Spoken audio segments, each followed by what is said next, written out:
Mi nombre es Vilma Laudelino de Souza. Nací en la ciudad de Río de Janeiro, una de las ciudades más lindas, conocida como la capital del carnaval, con su ritmo contagiante de la samba y el fútbol. En mi país, una gran mayoría creen, buscan o practican alguna forma del espiritismo. Y esto se da desde el mismo tiempo de la colonización, cuando esclavos fueron traídos desde África con sus cultos y dioses tribales. Y dentro de estos descendió mi abuela, hija de Angola. En estos momentos más que nunca hay una atracción por el ocultismo a través de las literaturas, telenovelas y películas donde se propagan algunas en forma muy sutil y otras abiertamente, tales como El Exorcista, Marte 13, Pesadilla, Poltergeist, etc. Por largos años yo viví la realidad de todo lo que esto quiere decir. Y yo les ofrezco mi testimonio y deseo ardientemente que les ayude para conocer al único y verdadero Dios que puede librarnos del poder de las tinieblas y trasladarnos al reino de su Hijo amado. Así que yo les invito a reflexionar mientras les comparto mi experiencia.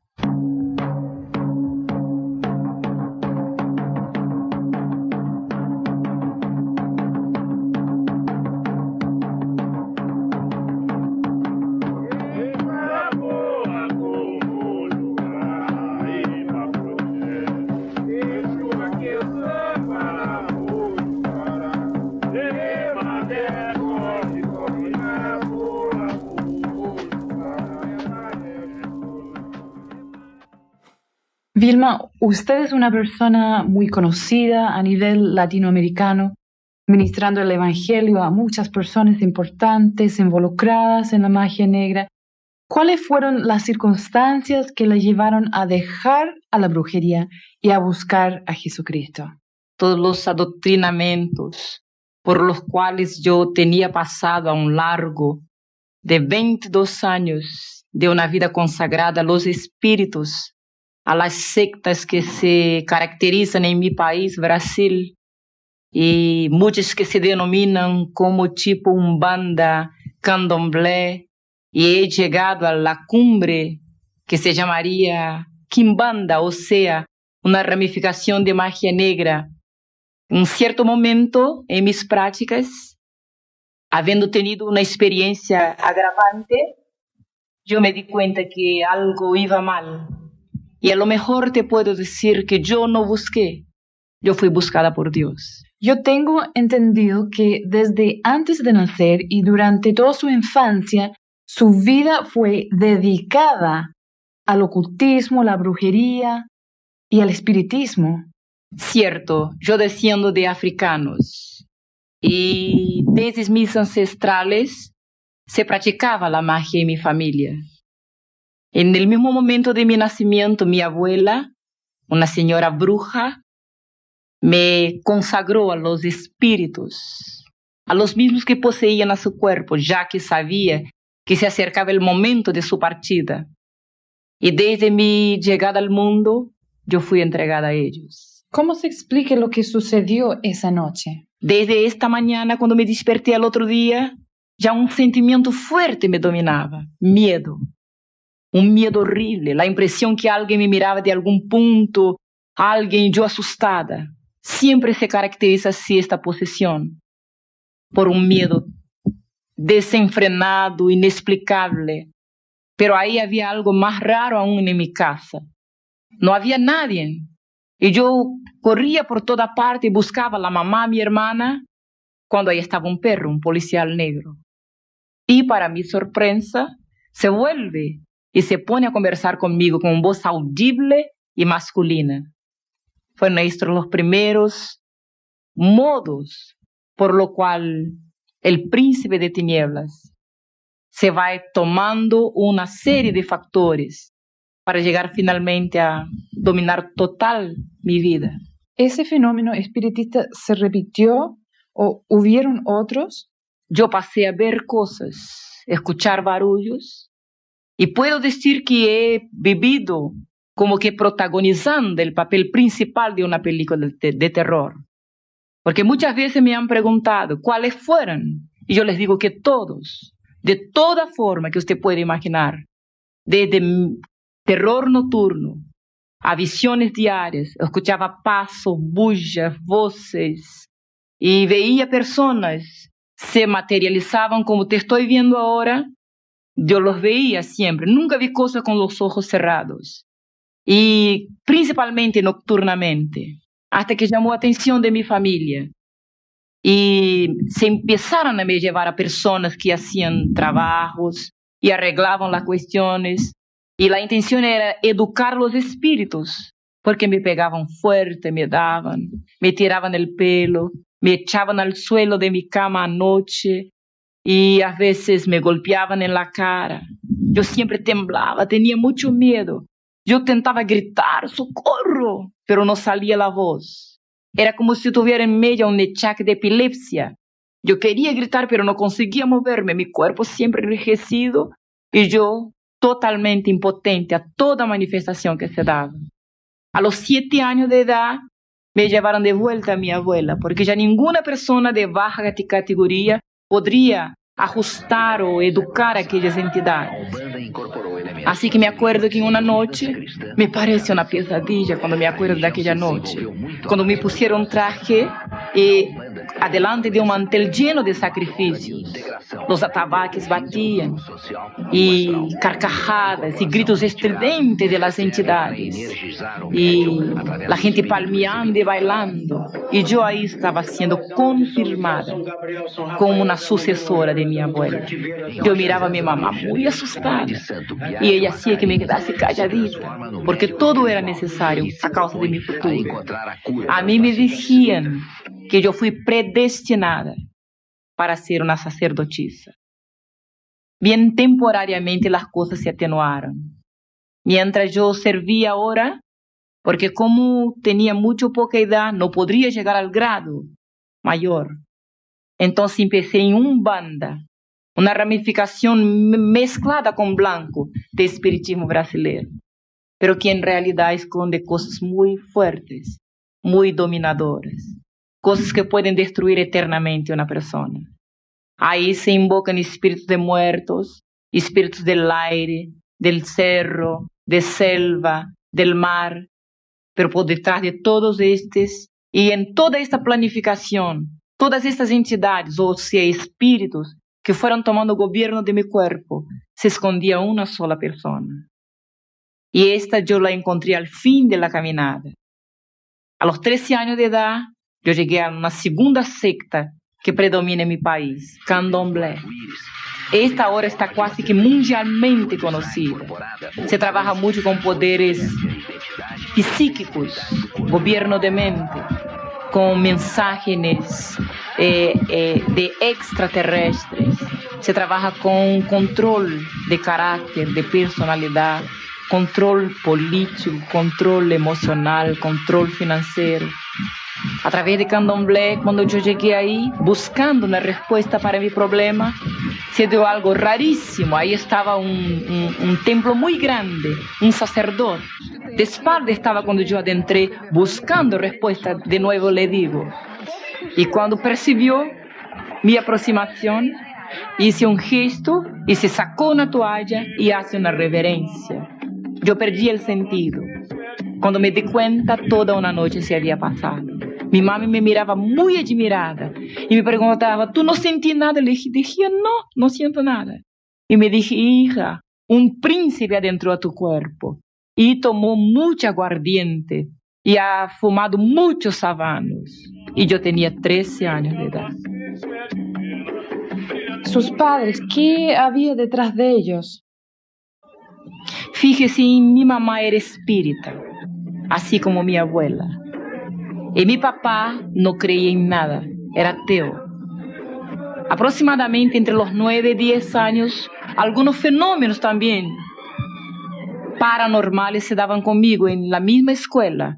Mientras estaba en la clase estudiando, una entidad adentraba en mí, lo que no es normal. Si alguien que me está escuchando conoce el factor, la jerarquía espírita, sabe que nunca un practicante de Umbanda puede tener manifestaciones del espiritismo científico. Pero a mí adentraba una entidad y yo psicografaba. Yo no tenía conciencia. Yo no quería hacerlo, pero mis manos se movían. Y en una cierta ocasión la maestra me flagró y levantó mi cuaderno y dijo, vean por qué esta niña no aprende nada. Yo miraba desesperada. Quería decirle a ella, no fui yo que hice esto. Pero era mi cuaderno con mi letra. Y había un dibujo, la figura de un hombre, y una firma abajo. La figura era de Satanás. Y la firma era, yo soy el demonio de la medianoche. De ahí me encaminaron a una iglesia para un trabajo de exorcismo. Pero fue escuchando una clase de catecúmenos de esta iglesia que las cosas empeoraron. Cuando la joven decía sobre Dios, un Dios que había creado a todos, un Dios que estaba en los cielos, un Dios que amaba a gente buena. Y sabe que yo miré adentro de mí misma, aunque fuera bien niña, yo ya tenía una percepción muy profunda de muchas cosas, podría entender y escudriñaba siempre todo. Y mientras ella hablaba, yo miraba mi vida. Y le doy un perfil de mi infancia. Yo soy la cuarta hija negra. Soy hija de una mujer de descendencia europea, con hombre de descendencia africana. Yo fui la única que heredé todos los trazos característicos de negro. Así que nunca nadie ha creído que yo era hija de mi mamá. Yo sufrí en mi propia piel el choque de raza, de cultura, de sociedad. Siempre la gente preguntaba, ¿esta es su empleada? Mis hermanos a veces se burlaban de mí y decían, la mamá te encontró en la puerta, tú no eres hija de ella. Y esto se fue criando adentro de mí algunos sentimientos como recalque, rechazo. Me sentía desajustada, un desequilibrio emocional. Yo me sentía menor, pensaba, ¿por qué soy diferente? No conseguí entender. Y a la idea que me enseñaron, que Dios había creado todo, no me gustó. Porque pensaba, entonces si Él me ha creado tan diferente. Yo nací en un barrio elitizado de mi ciudad. Ahí estaba la gente de plata, la gente de cultura, la gente de la élite y la gente blanca. Y no todos me querían. A veces uno no puede imaginar el mal que hace mirando con poco casa a un niño. Pero yo me daba cuenta que casi nadie me quería. Y cuando oí hablar sobre Dios, llegué a la casa y pregunté a mi papá, ¿quién es Dios? Papá me contesta, golpeando a su bolsillo, Dios, hija, es plata en el bolsillo de quien lo tiene. La cosa se alargó por hartos años. Yo de ahí me acuerdo que desperté una noche y ahí estaba enfrente de la puerta un hombre todo de negro. Y su sombra estaba en mi cuerpo. Y yo percibía que aquella sombra era como un ser. Y yo podría ver su figura, pero nunca su cara. Una cierta noche yo tomé fuerza y pregunté, ¿quién es usted? Y del medio de aquella figura salió una voz de hombre, una voz medio ronca, y contesta, yo soy el diablo. Y yo siempre perdí el sentido. Así que desde que yo llegué a Candomblé, nuevas huestes fueron tomando control de mi cuerpo. Porque todo no se empieza, nadie nace brujo. Se empieza toda una trayectoria. Algunos factores circunstanciales, como usted preguntó al principio, van llevando uno a golpear toda la puerta donde se pueda educar a aquellos espíritus, para que se tornen buenos, para que haya justicia. Así que cuando me involucré con Candomblé, nuevas huestes vinieron. Y de ahí yo me puse a presentar problemas morales, no solo psicológicos, pero problemas de comunicación. Un odio tremendo me nació contra mi familia, contra la misma sociedad. Yo me envolví con gente de la peor cualidad, con pandillas. En el tiempo de la juventud transviada, cuando la gente usaba olor, cuando la gente tomaba mucho. De alguna forma yo quería agredir a la sociedad. Quería agredir a mi mami blanca. Quería agredir a toda la gente. Y pensaba, algo me hacía sentir que iba un día de tener tanto poder en mi cuerpo que iba a destruir a todo el mundo. Entonces, en estos caminos, yo fui pasando por todo que se puede imaginar. Y al fondo yo pienso que buscaba una respuesta. Hasta que yo llegué, después de haberme comprometido mucho, de haber hecho mucha maldad, de haber estado trabajando para mucha gente, incluso gente importante en mi país. Un día golpeé a la puerta de la misma magia negra, donde me dieron un traje negro para poner, donde se hizo una reunión a una puerta cerrada, en un local todo oscuro, y de ahí se invocaba al señor Lucio, el príncipe de los espíritus actuantes en toda forma de ocultismo. Fue una noche también rara en mi vida, porque como vidente que era yo, vuelvo a decirle que nunca vi ningún espíritu así de ojos cerrados. Los veía como te estoy viendo. Se materializaban muchas veces. Y cuando oigo una bulla afuera me vuelvo, así que todos estamos con la cara en tierra, delante de una vela negra y una roja. Ahí estaba una sesión se abriendo de magia negra.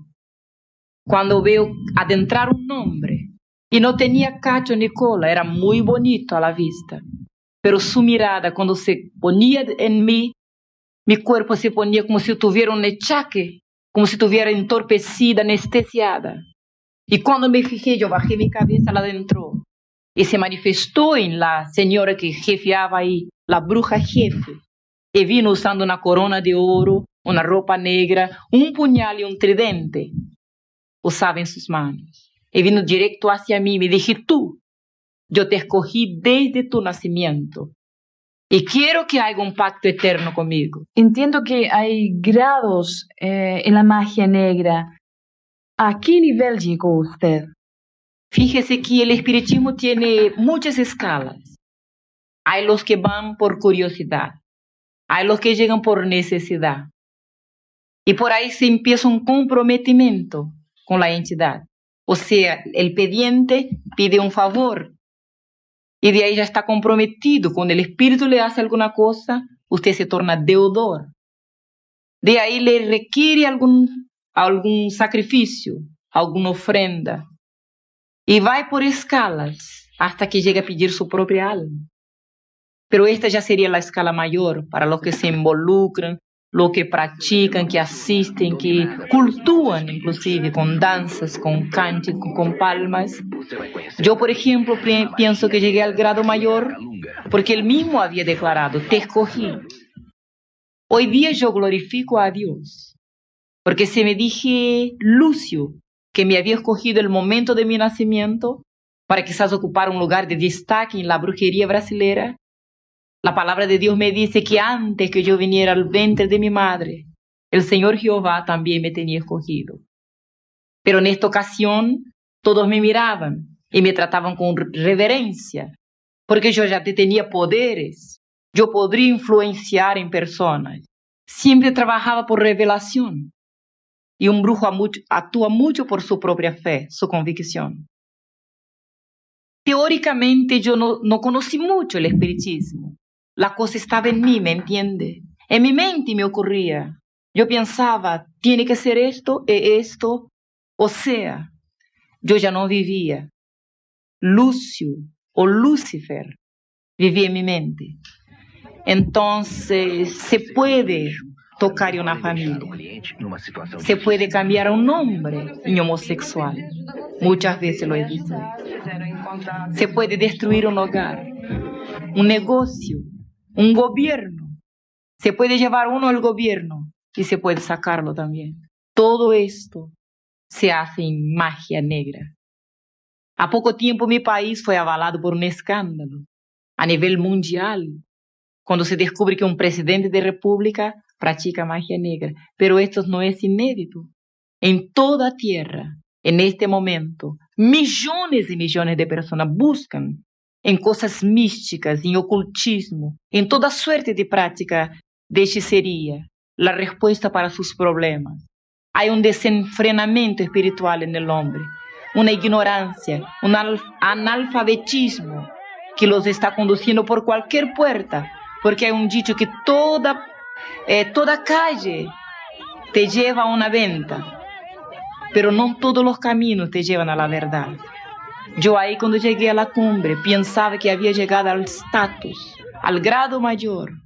Yo estaba me preparando y me había hecho promesas de que ocuparía el grado de la sacerdotisa más grande del país.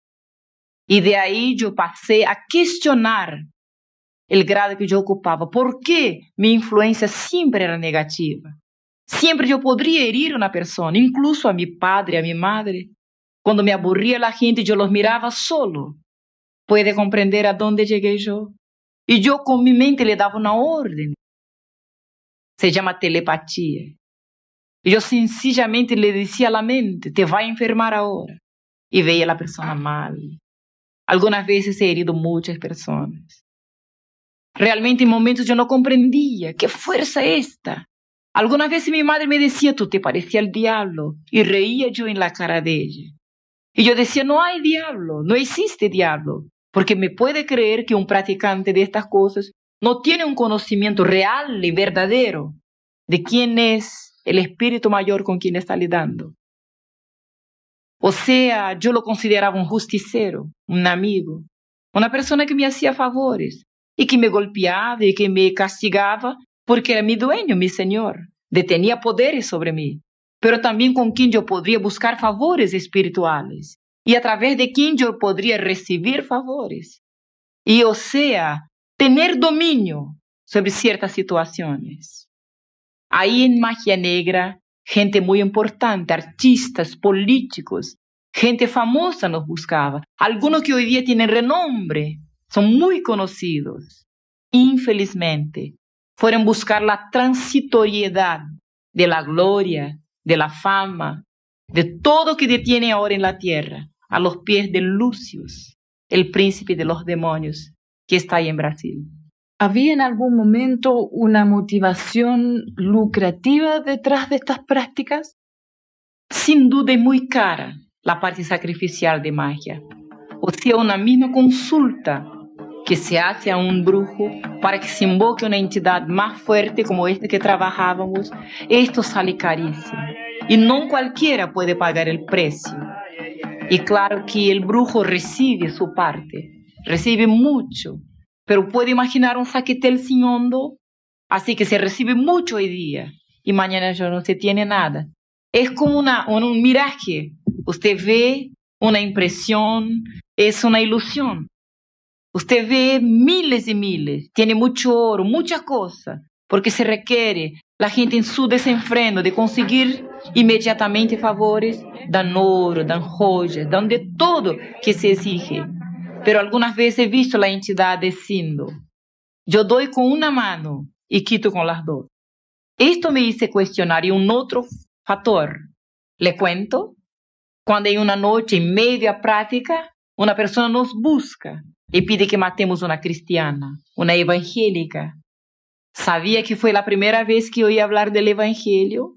O sea, de una evangélica, fue adentro de un culto de magia negra.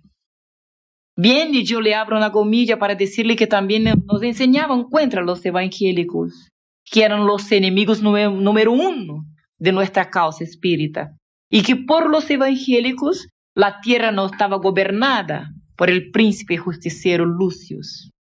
Así que deberíamos combaterlos, avergonzarlos y destruirlos siempre que fuera posible. Y cuando esta señora viene a pedir para matar a su vecina, empieza a describir el carácter de esta señora. Y sabe que reclamaba a Lucius sobre su vecina. Yo le asistía como secretaria en el momento. Decía ella, está siempre orando a su Dios. Siempre está glorificando a su Dios.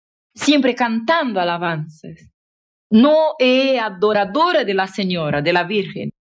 Ella dice que nuestros espíritus son demonios. Y se tan pedantemente declara que va al cielo. Bien, yo escuchaba la charla y pensaba, ahora sí voy a aprender y voy a destruir a toda esta gente, los evangélicos. Pero cuando el mismo príncipe extiende las manos y dice, no, ya basta, no me adelante a pedir nada contra esta mujer. Ella tiene un espíritu superior que mí, contra lo cual yo no puedo. Ahí yo cuestioné, ¿quién será? este espíritu superior que detienen los evangélicos. Por el momento, por nunca haber oído hablar de las cosas del evangelio, yo pensé entonces los cristianos son los peores brujos, porque contra ellos ni siquiera el príncipe mayor de nosotros puede. Pero hoy día, cuando conocí la verdad, cuando la verdad me libró, yo sé el secreto de los evangélicos. Cada uno de estos pequeñitos, puede que sean analfabéticos, ignorantes, o grandes, cultos, no importa, que han lavado sus vestimentas en la sangre de Jesús. Ellos viven bajo más de 8,000 promesas de Dios inseridas en la Biblia, la palabra del Señor. Pasado más un tiempo, yo tenté apartarme, cuando participé de una muerte de un empresario. Le cuento que se contrata espíritus, como se contrata una pandilla, un matador profesional. Así también se trabaja en magia negra. Se invoca una entidad de muerte y le da un pago en sacrificios, en ofrendas, en animales. Y se sacrifica a la misma persona, como si fuera el animal. Y esta es la paga que se da a los demonios. Y cuando yo asistía a una conversa, un concierto de los dos, y el príncipe contestaba al hombre, yo mato cualquier persona cuando me paguen. Esto me tocó. Y yo pensé, entonces me matará si le pagan a él también. Y de nuevo el cuestionamiento, pero luego a mí, que desde mi cuna yo estoy consagrada, estoy practicando estas cosas. Yo volví a mi casa. Y le dije a mi mamá, mamá, nunca más yo quiero practicar ninguna forma, ningún tipo de magia. Y esto sabe que es muy importante, una decisión personal. Realmente yo era el contexto de lo que se puede decir cansada. ¿Y sabía en algún momento que lo que hacía era malo? Siempre funcionaba más para lo malo. La gente venía desesperada, llorando, exponía sus problemas, sus situaciones. Y siempre había un espíritu de contienda. O sea, una persona buscaba y decía, tengo un problema, no entiendo. Y ya le echaba contra el vecino. Tú tenías una persona que está actuando mal, está haciendo una trampa, alguna cosa así. Y ya si ahí se daban una serie de cosas para se trabajar ya inmediatamente contra alguien. Este siempre es el seguimiento de la macumba que se practica en mi país y en toda tierra, infelizmente. Vilma, hemos escuchado su historia, hemos escuchado mucho testimonio impactante, muy fuerte para muchos. Pero ¿cómo fue el momento de su conversión? ¿Cuándo fue el momento en que usted se entregó al Señor Jesucristo? Fíjese que se pasó que yo retiré todos mis objetos de trabajo. Tenía altares, tenía trajes, tenía todo que se usa para manipular con el espiritismo. Yo los eché a un río, pensando que si desechándome de lo externo, estaba sacando lo que realmente gobernaba mi cuerpo. Cuando recién me vuelvo a la casa, adentro a mi pieza, ahí él adentró, materializado. Y ahí cara a cara estábamos, cuando él apuntó aquí en mi nariz. Y nunca me olvidaré su odio y cómo me ponía impotente cuando se acercaba. Cuando me dije, tú eres mía, nadie que me pertenece me abandona como tú estás pensando, porque yo soy el diablo. Mi nombre es Lucifer, yo soy Satanás, tu dueño. Si piensas en dejarme, te lleva al infierno. Sabe que yo nunca, repito, había creído en estas cosas. Pensaba que murió, acabó, o a lo mejor, como muchas veces la ciencia muestra, que hay ahí uno va a estar volando o descansando o en un local cualquier, o simplemente terminó la reencarnación, que parte de la doctrina espírita, murió y otro tiempo vuelve, reencarna en otra cosa para pagar sus pecados, o un poco de doctrina católica, murió, va al purgatorio y de ahí paga un tiempo. Pero cuando se presentó y me habló directamente así cara a cara de infierno, aún así yo tenté contradecirle, enfrentarme con él. Me sentía muy poderosa. No entendí hasta aquel momento que los poderes que detenía yo no eran míos, que el hombre es totalmente impotente delante del diablo. Por eso la palabra de Dios dice que el Hijo de Dios se manifestó para deshacer las obras del diablo, porque sabía que ningún hombre podía enfrentarse con él como realmente lo es. Y cuando me amenaza así, me enfrento y le digo, nunca más, yo quiero destruir a nadie. Y entonces me toma por aquí por el cuello y me dice, entonces te llevo al infierno ahora, para que sepa que conmigo nadie puede. Es un dicho del espiritismo. Y cuando me toma por aquí, al contrario de todo que yo creía, se abre un abismo abajo de mis pies y yo me pongo a bajar. Era como un abismo cenagoso. Todas las tinieblas que usted ya vio, todo blackout que ya vio en su vida, no se parece con el terrible abismo que espera un hombre que se pasa la eternidad sin nunca haber conocido a verdad. Sabe que yo me fui bajando, yo tentaba sostenerme y él me llevaba por aquí. Así es la muerte, pienso yo, de un brujo, de toda gente que vive su vida engañada, sirviendo a los demonios. Porque recientemente había me dado cuenta que todas las entidades, espíritus, orixás, caboclos, guías, así se denominan en mi país el nombre, así se mezclan, se adornan. Esta es su forma de engañar en mi país. Se autodenominan entidades, espíritus justicieros. Pero ahora, en fin de mi camino, de mi trayectoria, estaba delante del diablo. Él se declaraba mi dueño. Un cierto momento se paró y dijo, allá está su cuerpo. Yo miré y he visto mi cuerpo muerto arriba de una cama. En este instante, un nombre brotó en mi mente, una fracción de segundo. Y yo pensé, sé, existe un Dios mayor que Lucifer. Se me salva ahora, voy a ser esclava de todo el tiempo de mi vida. Y en aquel momento, por primera vez, yo he visto cuando se abrieron los cielos, cuando vino algo como un rayo de luz, algo glorioso cayó sobre mí. Lucifer me suelta y cae de espalda en el suelo. Porque la palabra de Dios que dice, clama a mí y yo te responderé. Yo nunca había oído este mensaje, pero cuántos no me estarán escuchando ahora y quizás necesitando tanto de clamar a alguien que le responda y que le libere.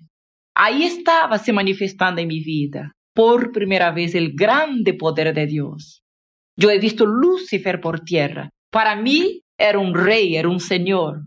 Pero ahora recién me daba cuenta, como preguntó al principio, que había una diferencia, que dos fuerzas, dos gobiernos, o a lo mejor dos príncipes, luchaban por el control de mi vida. Y cuando vino la luz del alto, cuando vino la verdad me liberó. Desde aquella experiencia, yo pude comprender que dos fuerzas existían y luchaban de forma totalmente opuesta por gobernar mi vida. Y así que yo conocí que había una fuerza arriba en los cielos. Y de ahí pasé a vivir segundo los costumbres que me habían enseñado en la religión. Pero se dio una cosa. Aquel príncipe que no desiste de ninguna manera de destruir vidas, me declaró guerra. O sea, demanda espiritual me declaró. Y por esta demanda, 7 días después, yo perdí una guagua. Yo la tenía consagrada a un príncipe que se llama en Brasil Iemanjá. Sería cognominada la reina del mar, pero en realidad es un demonio terrible. Y así que cuando Lucifer me declara guerra, 7 días después, Iemanjá mata a mi guaguita con 1 año. Me acuerdo que los médicos preguntaban, ¿qué se pasó, mamá, con esta niña que no tiene nada y se muere? Yo no podría contestar a él, que ahí estaba recibiendo el sueldo de 22 años de vida consagrada a las tinieblas, a toda suerte de ocultismo, de hechicería, de espiritismo. Bien, luego cada semana un golpe nuevo contra mi familia, hasta que una noche llegando a la casa, había una noticia. Mi mamá estaba tuberculosa en último grado. Fue llevada a una posta. De ahí yo momentáneamente vacilé. Adentré a mi pieza y realmente yo pensaba, ¿quién nació para esto no puede salir? Porque ahí está la ley del espiritismo. y yo lo invoqué. Cuando vino él materializado de nuevo, me dije, yo te llamé a un pacto y tú no lo hiciste. Ahora yo no quiero pacto contigo, quiero tu sangre, quiero tu vida y quiero tu alma. Así que le pregunté, pero mi mamá no tiene nada que ver con mis asuntos. Y él dije, voy a destruir toda tu familia y después te llevo conmigo porque tú eres mía. Bien, y cuando yo le pedí una cosa que hoy día yo digo que él nunca tiene de sus esclavos, de misericordia, me dije, fíjese la vida de ella por la tuya, suba arriba de un puente, se echa abajo de un tren. 15 días después estaba todo listo en una noche, con plata para mi entierro en sobre y carta de despedida al otro día cuando fuera saliendo por la mañana a trabajar, como si fuera a esperar el tren en la estación, me echaría de un viaducto a frente del tren y de ahí quizás librase el alma de mi mamá, entre comillas, porque hoy día sé que el diablo nunca habla la verdad, es el padre de mentira. Así que en aquella noche me acosté y así como sería la última noche de mi vida, no quería dormir. No sé cómo se sentirán miles de personas que me escuchen ahora, con ganas de morirse, de autodestruirse. Pero yo le digo que es terrible, no hay palabras para decir la última noche de un suicida. Yo quería reportar mi vida, hacer un retrospecto. Y ahí en la oscuridad de mi pieza estaba pensando, ¿para qué será que yo nací? La vida es muy insípida, muy insólita. No tiene razón. ¿Será que el hombre nace solo para morir y irse al infierno?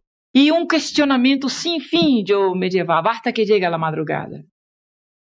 Bien, los brujos llaman la hora grande, pero hoy día yo puedo decir que era la hora de Dios para mi vida. Repentinamente del alto, una voz me hace una pregunta. ¿Y si yo le decir que Dios existe? Fíjese que Dios tuvo primero que me desenseñar la enseñanza de la infancia de mi padre. Y cuando aquella voz me preguntaba así, yo reaccioné con violencia. Ahí estaba delante de mí toda mi vida, mi sufrimiento, el rechazo, todas las cosas. Y yo, aburrida, contestaba, no existe Dios. Pero por segunda vez la voz me preguntaba, ¿y si yo le digo que existe un Dios todopoderoso? Esto fue impactante para mí, totalmente inédito. Yo conocía muchos dioses, muchos príncipes, entidades, pero un Dios todopoderoso. Así que a esta idea yo tuve miedo, porque todos mis pecados se pusieron a desfilar enfrente a mí. Me parecía que me acusaba, entonces me dio un miedo y yo pensé, si hay un Dios todopoderoso, no debe gustar gente de mi tipo, de mi categoría. Y para defenderme inmediatamente yo reaccioné, pero también no me gusta de él.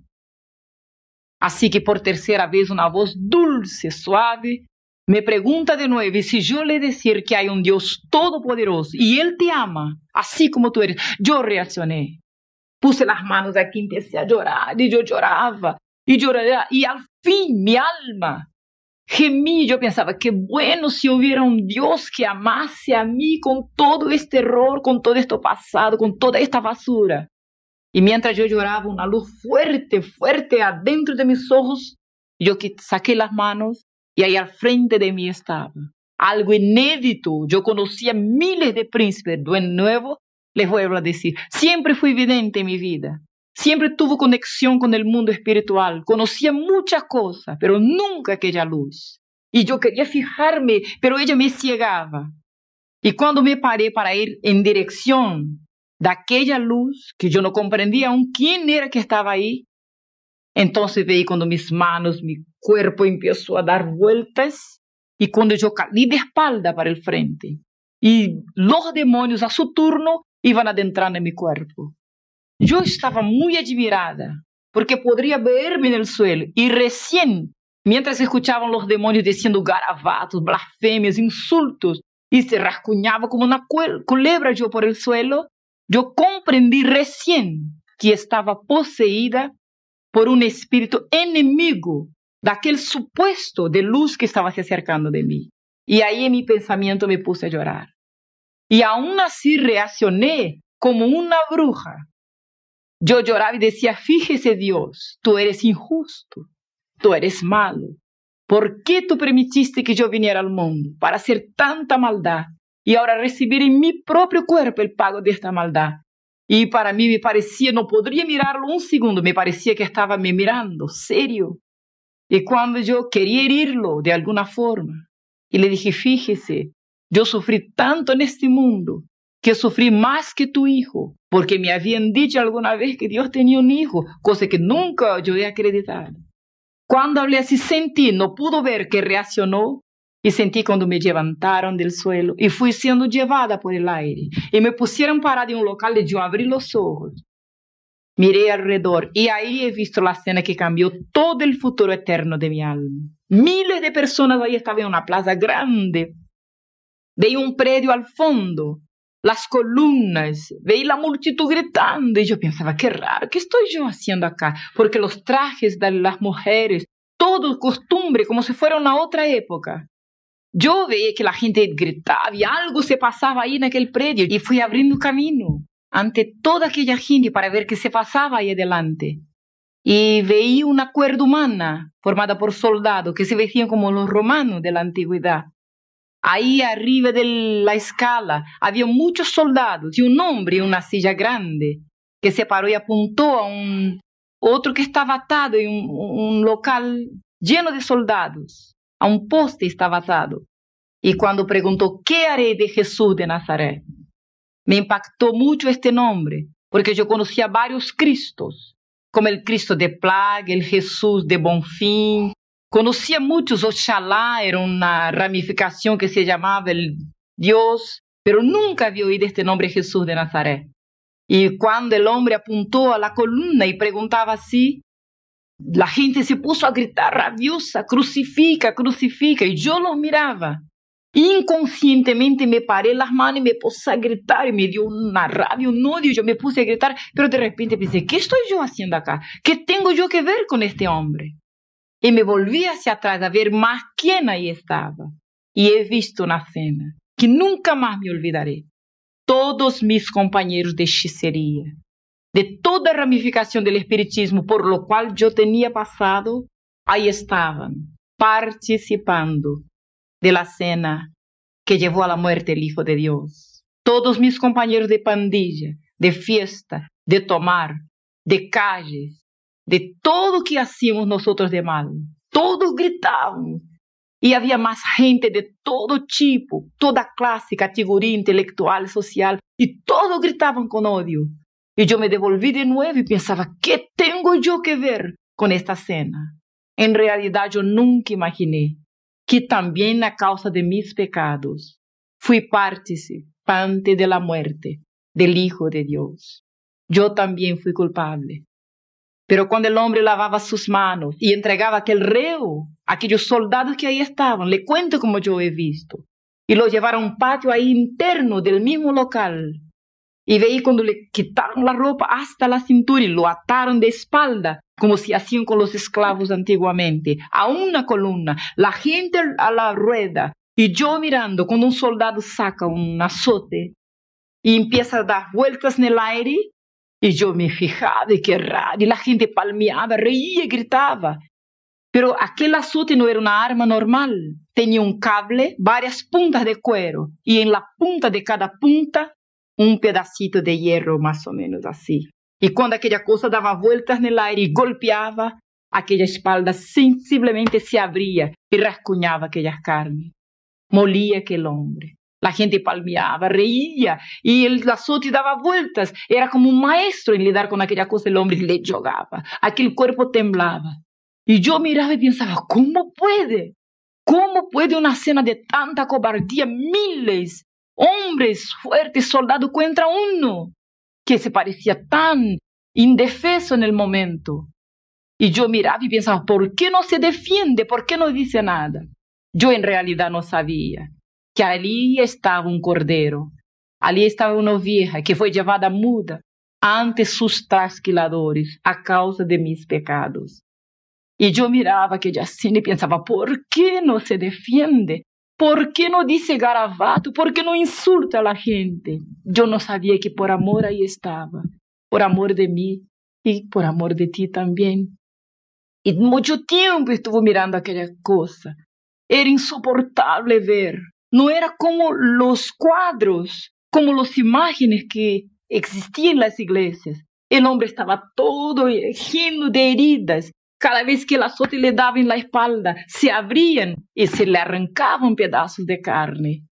Y nunca me habían dicho las palabras del profeta, que molido fue, herido fue por nuestras iniquidades. Después de harto tiempo que estuvo mirando, la gente palmeaba, silbaba, reía. Los soldados se apartan y lo entregan en la mano de los hombres. Y yo he visto cuando se acercó el primero y le dio en la misma cara. Su rostro iba para allá y para acá, sus ojos siempre cerrados. Y nunca decía palabra. Y yo me cuestionaba, ¿por qué no se defiende? Yo no sabía que ahí estaba siendo castigado mis pecados, tus pecados. Y para nuestros pecados no hay defensa. Mucho tiempo la gente lo escupía y le daba combo y le pateaba. Pero una cosa me di cuenta. Y hoy día soy testigo que durante todo el tiempo de su sufrimiento, Jesús de Nazaret, el Hijo unigénito del Dios viviente, estuvo orando por nosotros, porque movía sus labios silenciosamente y hablaba alguna cosa que yo no podía entender, pero quizás estuviera orando por mí y por ti en este momento también. Y mientras estaba moviendo sus labios, la sangre iba bajando por su boca, por su nariz. Y no era aquella figura con un rascuñoncito aquí, otro aquí, pero se hinchaba su cara de tanto que le daba.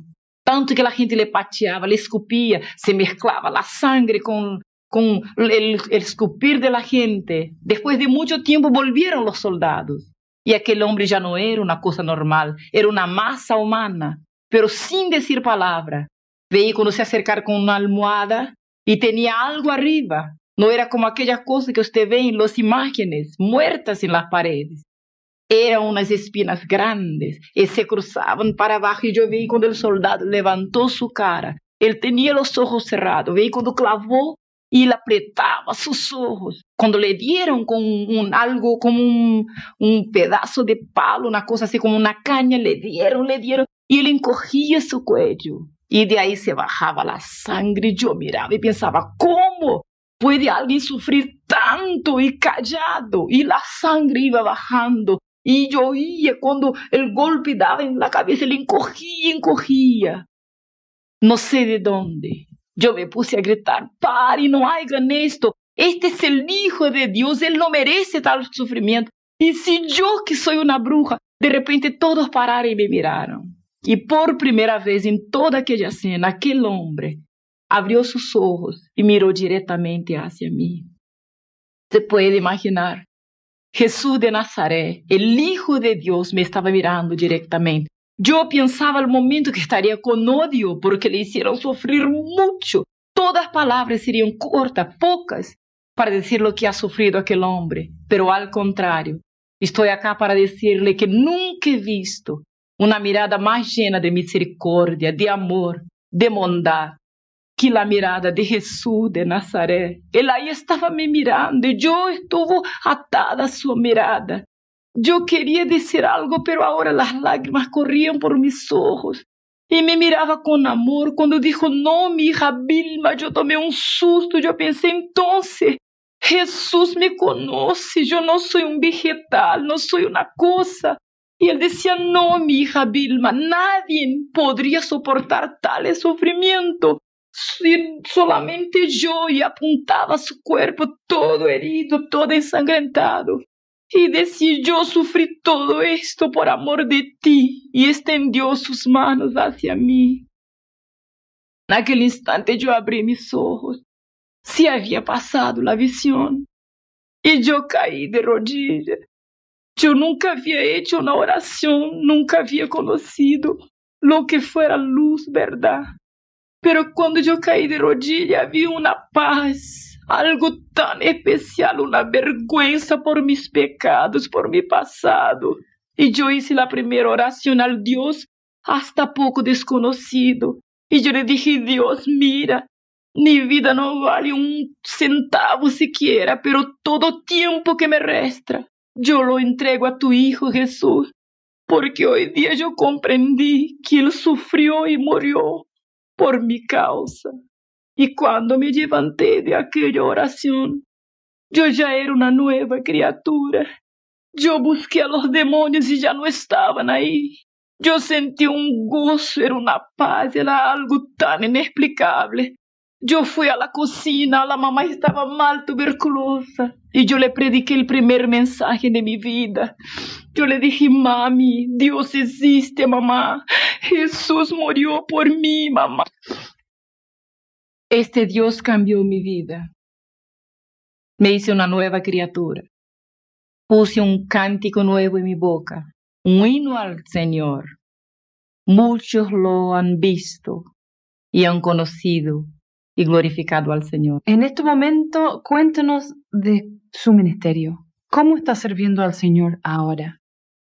Loli, se pasó que cuando yo conocí la verdad, cuando el Evangelio llegó a mi vida, yo entendí que miles aún no lo conocen. O a lo mejor conocen superficialmente, como yo en mi infancia. Saben de un Dios que está arriba y que no se importa con nadie. Un Dios que no tiene tiempo para la gente. Y quizás cuántos le odian como yo por no conocerlo personalmente, por no saber que es tan amoroso y que de tal manera nos ha amado, que envió su único hijo, llegando a las últimas consecuencias de este amor por nosotros. Y cuando veía a la gente en la calle, me daba cuenta que necesitaban que alguien le dijera algo. Y pienso que el mismo Espíritu de Dios ha propuesto en mi corazón.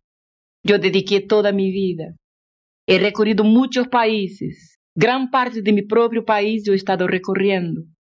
Incansablemente. Grandes locales, pequeños locales. Hablando a miles o a uno solo. No me importa. Donde el Espíritu Santo de Dios me ha enviado. Yo he ido con mucha alegría. Y quiero decirle que me ofrecí al Señor como esclava. No atendió a mi oración. Me recibió como hija. Soy hija del Dios viviente. Nunca más los demonios, Loli, tuvieron gobierno en mi cuerpo.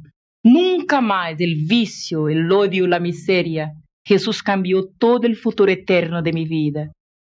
Y cuando puedo escuchar su voz a través de los siglos diciendo, id, predicad estas palabras, enseñad a toda la gente a guardar las cosas que yo he dicho, yo siempre, mientras vida tenga, voy a proseguir haciendo esto. En mi oración más ardiente es para que esta experiencia, aunque no haya sido bien explicada por la diferencia de idiómica que hay entre nosotros, pero sé que hay uno que puede llegar al corazón, que es el Espíritu Santo, y que pueda servir de ejemplo para cuantos brujos que quizás tengan tantas ganas de apartarse de un pasado negro, sucio, tengan miedo a las amenazas, a coacción, al gobierno del príncipe de tinieblas, que se acerquen a Jesucristo. Es el general que venció a quien yo no podía vencer sola y se tornó dueño, Señor, Padre y amigo mejor que tengo yo.